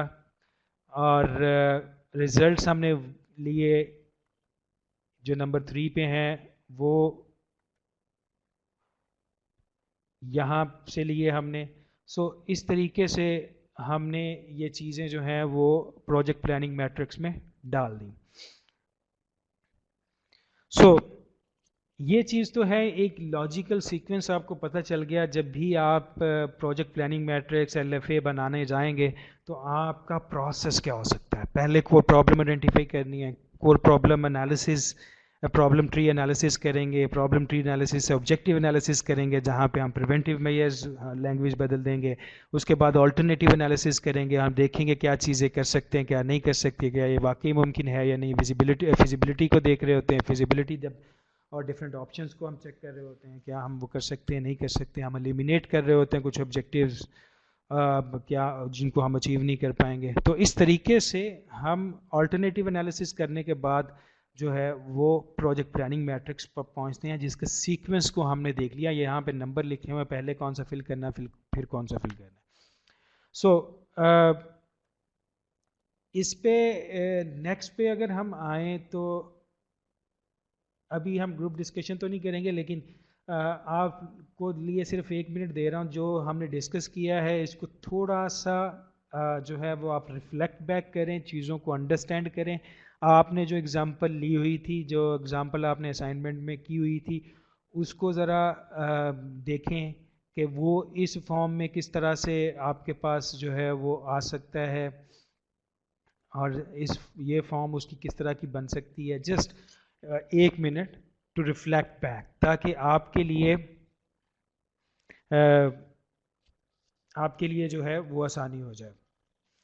एक क्वेश्चन हमारे पास इजाज खान साहब का आया और क्वेश्चन ये है, वो बहुत लॉजिकल क्वेश्चन है कि हम क्या रिस्क को एलएफए में, यानी कि इस जगह पे ये वाला जो है इस पे हम ऐड कर सकते हैं? द आंसर इज यस, कि हम इसको ऐड कर सकते हैं। और बहुत सारे डोनर जो हैं वो यहाँ पे रिस्क भी लिखते हैं, उनके एलएफए के अंदर ये यहाँ पे रिस्क होता है, बाज़ जगहों पे आपको अजम्पशन मिलती है। अब डिफरेंस क्या है इसमें? रिस्क होता है ये, इस बेसिकली आप जो अनलाइकली कोई ऐसा इवेंट अकर हो सकता है। मिसाल के तौर पे आप कहते हैं कि आप का जो प्रोजेक्ट मैनेजर है वो जॉब छोड़ के जा सकता है, तो ये एक रिस्क है। रिस्क कैसे है कि उसके जॉब छोड़ के जाने की वजह से, अगर 6 महीने का प्रोजेक्ट है, there can be a delay in the project, let's say, ये एक रिस्क है। प्रोजेक्ट मैनेजर जो आपका ट्रेंड है, वो एक रिस्क मौजूद है कि वो प्रोजेक्ट डिले हो सकता है अगर वो छोड़ के जाता है, ये एक रिस्क है। अजम्पशन इसी की अगर आप कहें तो अजम्पशन क्या है कि जो एक एक्सटर्नल फैक्टर किस तरह का, कि आपका प्रोजेक्ट मैनेजर इंटैक्ट रहे, वो जॉब छोड़ के ना जाए, ये अजम्पशन है। अगर वो जॉब छोड़ के नहीं जाएगा तो ये हो जाएगा। तो अजम्पशन इज मोर लाइक आप एज्यूम करते हैं कि ये चीज़ जो है वो इस तरह से हो, और रिस्क इज मोर और लेस, अगर आप इनकी लैंग्वेज पे जाएं तो लैंग्वेज में डिफरेंस हो, कॉन्सेप्ट वाइज जो पीछे चीज़ें वही है। मैं रिपीट करता हूँ, प्रोजेक्ट मैनेजर इंटैक्ट रहेगा, छोड़ के नहीं जाएगा, तो हमारा प्रोजेक्ट डिले नहीं होगा, ठीक है, ये एक अज्यूम्पशन है। अगर प्रोजेक्ट मैनेजर छोड़ के चला गया तो प्रोजेक्ट डिले हो जाएगा, ये एक रिस्क है। सो आई मीन आप ये देखें कि अजम्पशन से रिस्क ड्राइव निकलते हैं, ड्राइव किए जा सकते हैं, कि इस अजम्पशन की वजह से अगर ये अजम्पशन फॉल्स हो जाएगी तो फिर क्या हो जाएगा कि वो रिस्क बन जाएगा आपका। सो अल्टीमेटली इनका बहुत आपस में लॉजिकल लिंक है। आई होप आपके सवाल का जवाब आपको मिल गया होगा। ओके, अगला सवाल जो हमारे पास है वो साले साहब का है, risk is likely to be negative and assumption is likely to be positive. Yes, in the language yes, but एक नई टर्म है, थोड़ा सा आप इसको डाइजेस्ट कीजिएगा जो मैं बोलने वाला हूँ। रिस्क जो प्रोजेक्ट मैनेजमेंट के कॉन्टेक्स्ट में, इस पे खैर हम बाद में एक सेशन भी करेंगे, इसको मैं कवर भी करने की कोशिश करूँगा, प्रोजेक्ट रिस्क मैनेजमेंट को। Risk can be positive and negative as well. अब आपके माइंड में आएगा अच्छा नेगेटिव तो समझ में आता है, पॉजिटिव कैसे हो सकता है? 2010 में जब फ्लड आया तो रिवर बेल्ट, रिवर इंडस पे खास तौर पे जो लोग रहने वाले थे, उस हैजर्ड क्या था, फ्लड, उसकी वजह से डिजास्टर जो उसका डिजास्टर आया, वो ये लोगों के घर तबाह हो गए, लोग डिस्प्लेस हो गए, डिस्प्लेस हुए तो वो नियर टू सिटीज आ गए। जब सिटीज आए तो रिस्क इज के लोग, एक जो बच्चे हैं वो किडनैप हो सकते हैं कैंप्स के अंदर से, कैंप के अंदर से बच्चे गायब हो सकते हैं, उनको किडनैप किया जा सकता है। द पॉजिटिव रिस्क इज के अगर वो वहाँ पे आ गए हैं तो वो हो सकता है कभी किसी स्कूल में गए ही ना हो, तो वहाँ पे अगर आप टेम्पररी लर्निंग सेंटर बना देंगे तो उनके लिए अपॉर्चुनिटी है वो चीज़ें सीख सके। सो इसको बाज़-औक़ात लोग अपॉर्चुनिटी भी लिख लेते हैं, लेकिन प्रोजेक्ट की टर्म में इसको इस तरह से लिया जाता है कि ये प्रोजेक्ट का पॉजिटिव रिस्क है, कि आप उस पॉजिटिव रिस्क को कैपिटलाइज करने की कोशिश करेंगे। सो खैर इस पे हम डिटेल में आगे जब प्रोजेक्ट रिस्क मैनेजमेंट पे बात करेंगे तो वो उसमें होप, लेकिन साले साहब आपको वो कॉन्सेप्ट क्लियर हो गया होगा कि project can be positive, risk can be positive और नेगेटिव। जिसको बाज़-औक़ात आप टर्म लोग यूज़ करते हैं अपॉर्चुनिटी की भी, लेकिन जो मैंने स्टार्ट पे पहले सेशन में कहा था कि project management book of knowledge, उन्होंने इसको पॉजिटिव और नेगेटिव दोनों में डिक्लेयर किया है। ओके, क्लियर है तो हम आगे बढ़ते हैं और अब ऑब्जेक्टिव्स पे आ जाएं कि अब हमने पॉपुलेट करना है। पॉपुलेट किसको करना है? हमने पॉपुलेट करना है इस मैट्रिक्स को। अब जाहिर है उसकी लैंग्वेज है एक, अब ऑब्जेक्टिव लिखने हैं तो ऑब्जेक्टिव की एक लैंग्वेज है। अक्सर यहाँ पे जो है थोड़ी सी टेक्निकलिटीज़ आ जाती हैं। आज मैं आपका काम आसान करने वाला हूँ लैंग्वेज के लिहाज से, ऑब्जेक्टिव लिखते हुए। अब ऑब्जेक्टिव लिखते हुए ये एक चीज़ आपने ज़रूर देखी हुई है, good objective should be smart. इससे आप लोग वाकिफ़ हैं। मैं इसकी डिटेल में, अगर वाकिफ़ नहीं है तो मैं इसकी डिटेल में जाता हूँ, अगर हैं तो मैं इसकी डिटेल में नहीं जाता, इससे एक स्टेप फॉरवर्ड जाता हूँ, आगे जाता हूँ। मैं चैट बॉक्स में आपके रिस्पॉन्सेज देखना चाहूँगा। You want me to clarify it, या इसको मैं इसके अगले स्टेप पे जाऊँ? ओके, प्लीज़ रिस्पॉन्स कीजिए ताकि मैं इसको नेक्स्ट स्टेप। तस्लीम खान कहते हैं इसको एक्सप्लेन कर दें। ओके, हम ऐसा करते हैं कि जो जिससे ये एक्सप्लेन भी हो जाए और जिससे हम नेक्स्ट स्टेप पे भी चले जाएं। लेट्स, स्मार्ट ऑब्जेक्टिव यहाँ पे लिखा है, आप लोग सिर्फ स्क्रीन पे देख लें कि स्मार्ट का मतलब क्या है, इसको मैं क्लैरिफाई कर भी दूंगा। ओके, तो इसमें आप देख लें कि एस फॉर स्पेसिफिक, मेजरेबल यानी कि क्वांटिटेटिव और क्वालिटेटिव भी हो सकता है, available at acceptable cost, relevant to the information needs of manager, time bound भी होता है। ये स्मार्ट का मतलब ये है। मैं इस पर दोबारा आऊँगा, जिन लोगों ने रिक्वेस्ट किया है कि इसको एक्सप्लेन कर दें वो परेशानी हो, मैं इस पर दोबारा आऊँगा। लेकिन मैं एक पोल खोल रहा हूँ और पोल में आपके पास एक ऑब्जेक्टिव जो है वो डिस्प्ले होगा। इस ऑब्जेक्टिव को आपने देखना है क्या ये स्मार्ट ऑब्जेक्टिव है या नहीं है।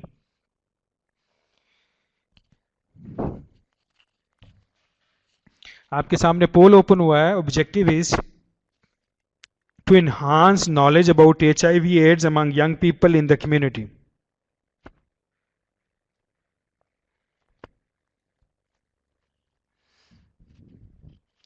All right, देखते हैं। मिक्स हमारे पास काफ़ी आया है, मिक्स रिस्पांस आया है। लेट्स सी, इसको एनालाइज करते हैं। इसी पे आई होप आप लोग स्मार्ट भी देख पा रहे हैं और इस पोल को भी देख पा रहे हैं। ऑलराइट, अगर हम इसको देखें तो एनहांस, पहला वर्ड है to enhance, to enhance knowledge. क्या ये मेजरेबल, क्या ये मेजरेबल है? जैसे हम बाज़ औक़ात करते हैं कि कोई टेस्ट ले लेते हैं, प्री टेस्ट पोस्ट टेस्ट, जिसमें हम नॉलेज को, लेवल को, इंक्रीज़ को चेक कर लेते हैं, तो हमें अंदाज़ा हो जाता है कि ये, आपने यहाँ पे कहा एनहांस नॉलेज अबाउट HIV/AIDS। अगर आप लोगों को अवेयरनेस दे रहे हैं, अगर आप नॉलेज दे रहे हैं लोगों को, तो आप क्या कह रहे हैं, आप ये देख रहे हैं इन्हांस नॉलेज हुआ। लेट्स से आप कहते हैं HIV/AIDS के बारे में आपने लोगों को बताया, 10 चीज़ें बताई जो कि उनको पहले पता नहीं थी। आपने प्री टेस्ट लिया, उस प्री टेस्ट 10 में से उन्होंने 4 का सही जवाब दिया, 6 का सही जवाब नहीं दिया। और उसके बाद पोस्ट टेस्ट में आपने उनसे जो है वो दोबारा, वो जब आपने वो अवेयरनेस सेशन किया या वो ट्रेनिंग की या अपनी कंपेन जो आपने चलानी थी वो कंपेन चलाई, उनके पास दोबारा लोगों के पास गए, आपने सर्वे किया या टेस्ट पोस्ट टेस्ट किया, तो उससे आपको ये पता चला कि अब जो पहले 10 में से 4 आंसर ठीक थे ऑन एवरेज, अब 10 में से 8 आंसर ठीक हैं ऑन एवरेज। तो इसका मतलब ये है कि लोगों का नॉलेज जो है वो इंक्रीज हुआ, इन्हांस हुआ है, बढ़ा है। तो इसका मतलब ये है कि ये मेजरेबल किसी न किसी लेवल पे ज़रूर है। अबाउट HIV/AIDS, अब आपने बता दिया कि किसके बारे में आप स्पेसिफिक हो गए। अगर आप सिंपल लिख देते टू इन्हांस नॉलेज, तो वो specific knowledge among young people, तो आपका जहन में सवाल आता कि किस चीज़ का नॉलेज, तो यहाँ पे आपने वो भी क्लियर कर दिया अबाउट HIV/AIDS। तो स्पेसिफिक तो हो गया आप, तो HIV/AIDS के बारे में स्पेसिफिक हो गए। Okay, among young people, okay, अब अमंग यंग पीपल, किन लोगों के बारे में इन द कम्युनिटी, अब यंग लोगों के बारे में आपने कह दिया, किन के बारे में, यंग लोगों के बारे में, क्या रेलेवेंट है, यंग लोगों को पता होना चाहिए एचआईवी एड्स के बारे में? तो आंसर इज यस। ज़्यादा उसके जो इफेक्टिव हैं वही हो सकते हैं, तो इसका मतलब है ये रेलेवेंट भी है। क्या यंग लोग जो हैं वो एक स्पेसिफिक कम्युनिटी में अवेलेबल हैं और ऑब्वियसली हैं, तो उस पर रेलिवेंट हो जाएगा। अब बात आ जाती है लास्ट पॉइंट पे, time bound, so we know when we can expect the objective target to be achieve. क्या इसमें टाइम का जिक्र है कि हम 2 साल में कर पाएंगे, 3 साल में कर पाएंगे, 4 साल में कर पाएंगे? सो इसका मतलब क्या है कि इस स्मार्ट के क्राइटेरिया के अकॉर्डिंगली हमें टाइम इसमें नहीं नजर आ रहा, तो इसलिए ये इस मोर लाइक नो में इस वजह से ये जा रहा है कि हमें टाइम बाउंड ये नज़र नहीं आ रहा, कहीं पर टाइम का जिक्र नहीं है। एच आई वी एड्स कोई नॉलेज इन्हांस हो जाएगा, 10 सालों में होगा, 50 सालों में होगा, कितना होगा कोई पता नहीं है, कितना नॉलेज इंक्रीज कर देंगे ये भी नहीं आइडिया। सो इस लिहाज से जो है वो हम इसको उस तरह का स्मार्ट ऑब्जेक्टिव नहीं समझते। लेट्स सी एक और देखते हैं जिसपे और क्लैरिटी आ जाएगी। हमारे पास एक और है ऑब्जेक्टिव नंबर 2, रीओपन। ओके, ये इज क्वाइट इजी, जो भी हमने डिस्कशन किया। Ensure that HIV infection in the community is under control.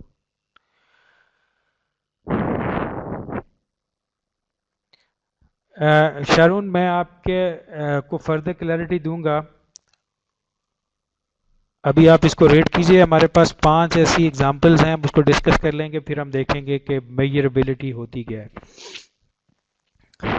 Okay, alright, it's 50-50 thing. हाँ, क्या ये टाइम बाउंड है?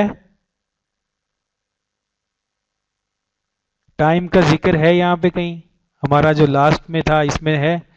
The answer is no, time bound ये फिर नहीं हुआ। तो इसका मतलब ये है कि कहीं ना कहीं यहाँ पे इसकी स्मार्टनेस में भी ये भी इतना स्मार्ट नहीं है, आप लोगों की तरह ये स्मार्ट ऑब्जेक्टिव नहीं है। हम किसी और को देख लेते हैं, एक और ऑब्जेक्टिव देखते हैं।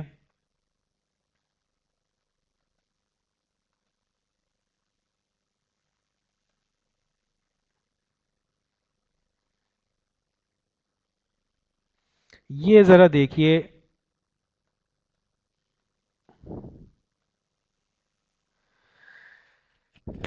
to increase the proportion of adult women to men, to increase the proportion of adult women to men who participated in management training from 20% to 30% in 1 year.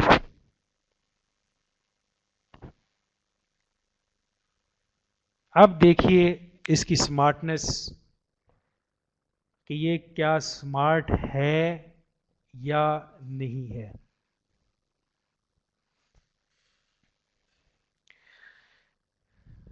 To increase the proportion of adult women to women man, proportion बढ़ानी है, इतने मर्द हैं इतनी औरतें हैं, इसको बढ़ाना है तो quite measurable. Man women adult women man का जिक्र specific, who participated in management training, again management training more specific कर रहे हैं, फिर रेलिवेंट भी है क्योंकि उन्होंने पार्टिसिपेट भी किया है इसमें मैनेजमेंट ट्रेनिंग में। फ्रॉम 20 to 30%, कितने मेजरेबल है? 20 to 30% इंक्रीज हमने देखनी है, प्रोपोर्शन में कितना इंक्रीज करना है? 20 to 30%। That's great. कितने ड्यूरेशन में हमने करना है? हमने इसको 1 साल की ड्यूरेशन में करना है। सो आई मीन आपके पास स्मार्ट होने के वो तमाम जो पैरामीटर्स हैं वो आपके पास मौजूद हैं। सो गुड, वेल डन, तमाम के तमाम लोगों का सही जवाब है। स्मार्ट गोल का, स्मार्ट ऑब्जेक्टिव का स्मार्ट आंसर यही है कि आपका जवाब बिल्कुल ठीक है। नेक्स्ट पे देख लेते हैं, लाइक जो एक आखिरी पोल ऑब्जेक्टिव के हवाले से देख लेते हैं, और ये इसमें एक स्पेलिंग मिस्टेक है, इसको प्लीज़ इग्नोर कर दीजिएगा। और to increase use of antenatal है, एल मिसिंग हो गया, services by pregnant women aged 15 to 24 by 14% in 2 years. So मुझे लगता है ये आपके लिए काफ़ी आसान होगा। To increase use of antenatal services by pregnant women aged 15 to 24 by 40% in 2 years.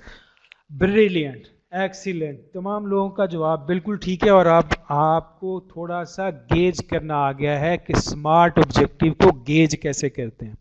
इसका मतलब ये है कि आज के बाद कहीं पे भी आप ऑब्जेक्टिव देखेंगे तो उसकी स्मार्टनेस को आप चेक कर पाएंगे इन्हीं पैरामीटर्स पे।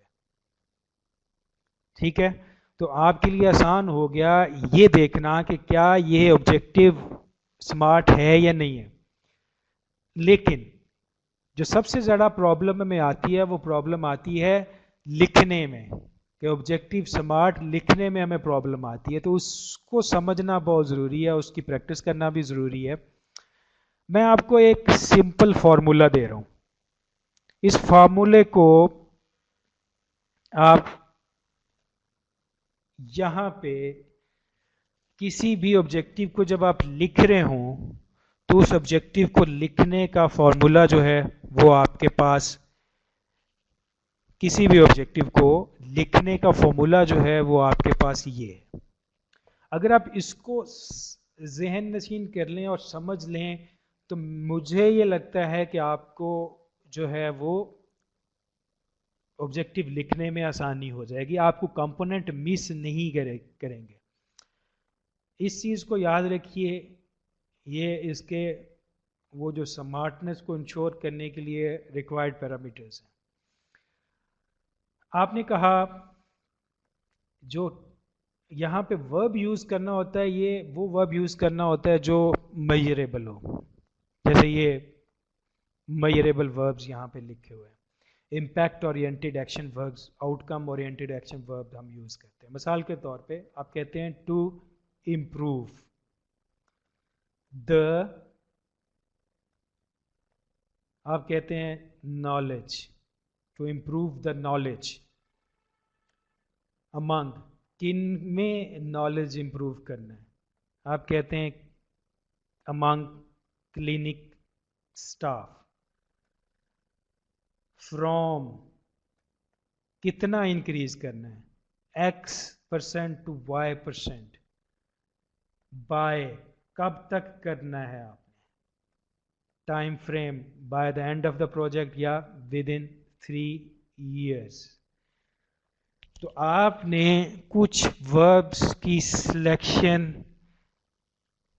शेयर की, क्या this is the formula what I am sharing, कि टू से आप शुरू हुए, इम्प्रूव, कोई एक एक्शन वर्ब आपने सेलेक्ट कर लिया और उससे फिर आप कहाँ पे मूव किया, द, आपने उसके बाद करेक्टरिस्टिक ऑफ इंटरेस्ट, आप knowledge, attitude, behaviour, access, quality, जो भी है, to improve the knowledge among clinical staff, from, by, to, X% to Y%, 20% to 30%, by, within 3 years।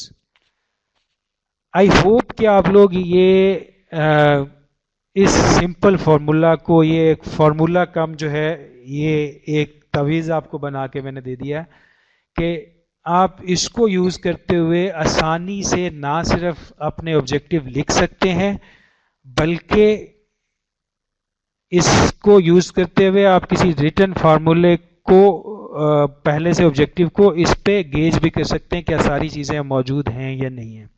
सो ये एक आसान तरीका है ऑब्जेक्टिव लिखने का। सो अब मैं आपसे रिक्वेस्ट ये करूंगा कि जो आपने अपना जो आपने जो कोर प्रॉब्लम आइडेंटिफाई की थी, उसके फिर ऑब्जेक्टिव आपने आइडेंटिफाई किया था, उस ऑब्जेक्टिव का आप जो है इस फॉर्मूला को यूज करते हुए, ये जो मैं बात कर रहा हूं मैं इसकी बात कर रहा हूं इस वक्त जो मैंने खोला है, prevention on prevention of cholera, prevention of cholera, इसकी मैं बात कर रहा हूँ।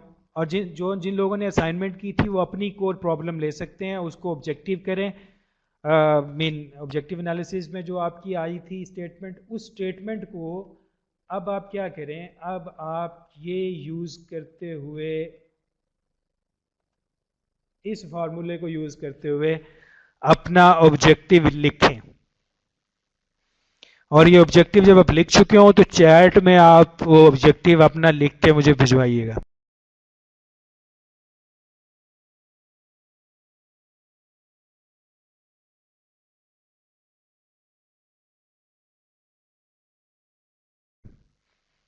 Please go ahead. इसी को यूज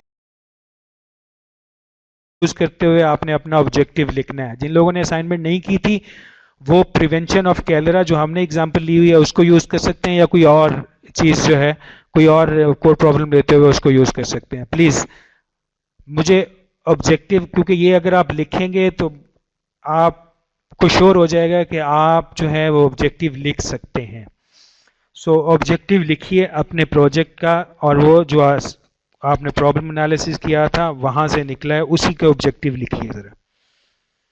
आप उसमें टाइमलाइन एज्यूम कर सकते हैं। आप अपना जो स्टेक होल्डर है, डायरेक्ट बेनिफिशरी है, वो ऑब्वियसली जब हमने स्टेक होल्डर एनालिसिस किया था तो डायरेक्ट बेनिफिशरी जो हमारे थे आप वहां से पिक कर सकते हैं कौन से होंगे।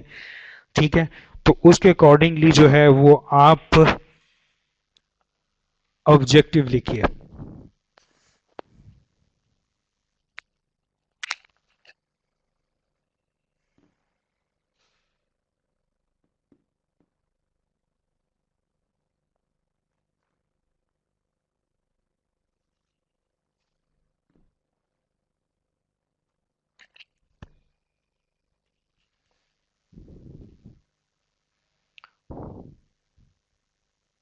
ओके, आई होप आप लोग उस पर काम कर रहे हैं।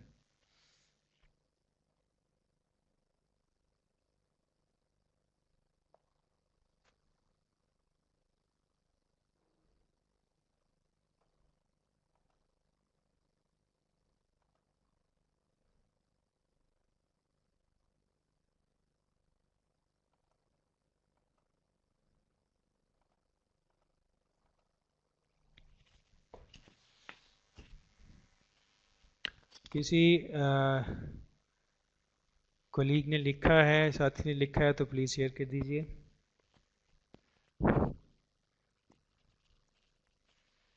Alright, that's brilliant.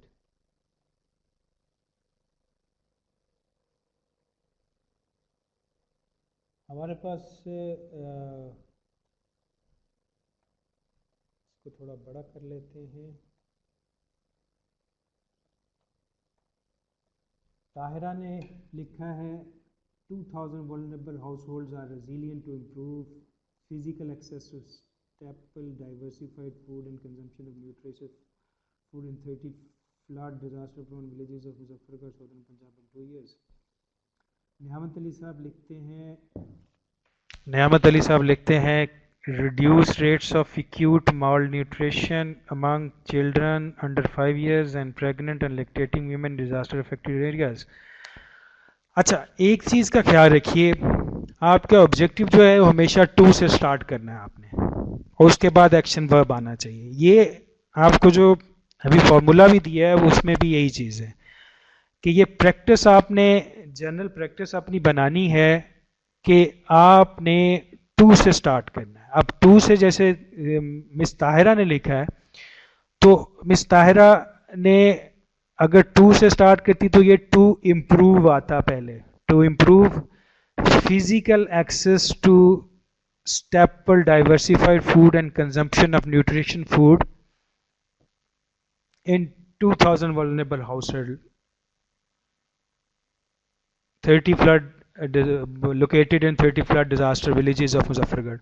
So हमेशा 2 से आपने स्टार्ट करना है। नियामत साहब ने जैसे अभी टेलर किया है, to reduce rate of acute malnutrition among children under 5 years and pregnant lactating women disaster affected areas। न्यामत साहब इसमें टाइम आपने जो है वो मेंशन नहीं किया, वो टाइम लाइन आप जरूर मेंशन कर दें कितना, और वो रेट का भी अगर आप जिक्र कर सकें कि कितना रेट है, प्रेजेंट रेट कितना है, इसमें बेसलाइन कितनी और कितने तक जो है वो आप लेके जाएंगे। लाइक से 20% है या 30% है तो उसको कहाँ पे लेके आएंगे आप वो। इमरान जो हैं वो लिखते हैं to increase 70% knowledge about cholera among women and men of rural community. That's nice. आप इसमें एज ग्रुप भी मेंशन कर सकते हैं इमरान साहब, बहुत ज़्यादा स्पेसिफिक हो जाएगा। With in 2 years, that's brilliant, that's good, that's good. So 70% knowledge थोड़ा सा मेजरेबल नहीं रहेगा। सवाल पैदा ये होगा कि प्रेजेंट नॉलेज क्या है। सो इसका मतलब ये है कि आप इसको ज़्यादा बेहतर तरीके से लिख सकते हैं फ्रॉम 20 to 70%। मीन प्रेजेंट 20% है, हम 70% पे लेके जाना चाह रहे हैं, या आप कहते हैं इंक्रीज 70% नॉलेज में, जितना भी नॉलेज है उसका 70% इंक्रीज करते हैं, then it does make sense. Okay, to provide साले साहब लिखते हैं to provide 200 food item bags to the four affected people of village Odhani in Tharparkar. साले साहब आप मिस कर गए हैं टाइम लाइन,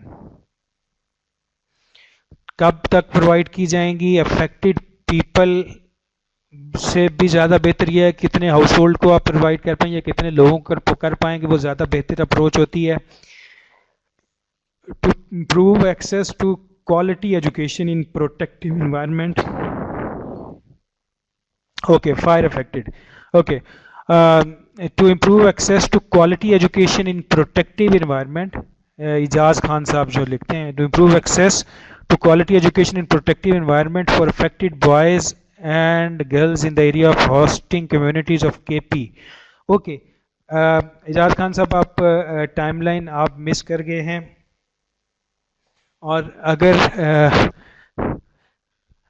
आप टाइमलाइन आपकी मिस हुई है इस वजह से इन प्रोटेक्टिव एनवायरनमेंट क्वालिटी एजुकेशन, ना quality education because it's quite वेग, और उसको मेजर करना थोड़ा सा मुश्किल हो जाता है। तो इसका कोई ऑल्टरनेटिव अगर आप चीज़ जो आपने इंटरवेंशन करनी है, मिसाल के तौर पे आप क्वालिटी एजुकेशन कहते हैं, आप कहते हैं कि जी नंबर ऑफ स्कूल्स में हम इन्वायरमेंट चाइल्ड फ्रेंडली बना देंगे लेट्स से, या इन्वायरमेंट जो है वो अट्रैक्टिव बना देंगे, ठीक है, इतने स्कूल्स में बना देंगे, वो ज़्यादा इफेक्टिव। क्वालिटी एजुकेशन का वर्ड यहाँ पे ज़्यादा गोल्स में आएगा, सो इसलिए ये मेजरेबिलिटी इसकी थोड़ी सी डिस्टर्ब हो जाएगी। तो ऑब्जेक्टिव जो पर्पस है या ऑब्जेक्टिव प्रोजेक्ट है उसमें थोड़ा सा इसको और स्पेसिफाई अगर आप कर दें तो वो ज़्यादा बेहतर हो जाएगा। नियामत अली साहब ने रिड्यूस रेट्स ऑफ एक्यूट मल्ट्रिशन जिसको उन्होंने फर्दर इंप्रूव किया, that's good. Okay guys, thank you very much, times up.